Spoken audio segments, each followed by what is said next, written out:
Hi friends, మనం గతంలో short స్టోరీలు చేసాం. ఇది 5వ షార్ట్ స్టోరీ. మీరు మీ యొక్క అభిప్రాయాలు చాలా బాగున్నాయి ఫ్రెండ్స్.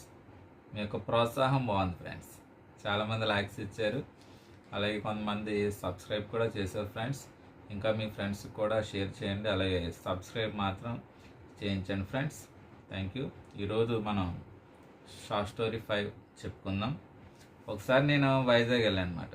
వైజాగ్ ఎగ్జామ్ రాయడానికి వెళ్ళాను. ఎగ్జామ్ రాసిన తర్వాత తిరుగు ప్రయాణంలో బస్సు ఎక్కి వస్తుంటే బస్సు వాడు ఒక హైవే దగ్గర ఆపాడు.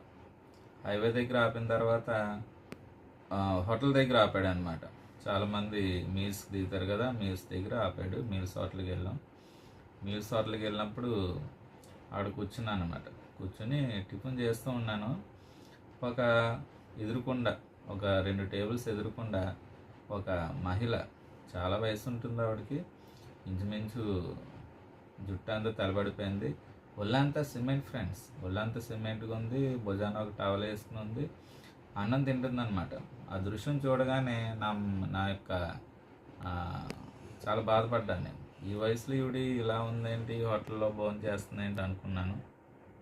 ఇంచుమించు ఆవిడకి ఒక 60 ఏళ్ళు పైన ఉంటాయి.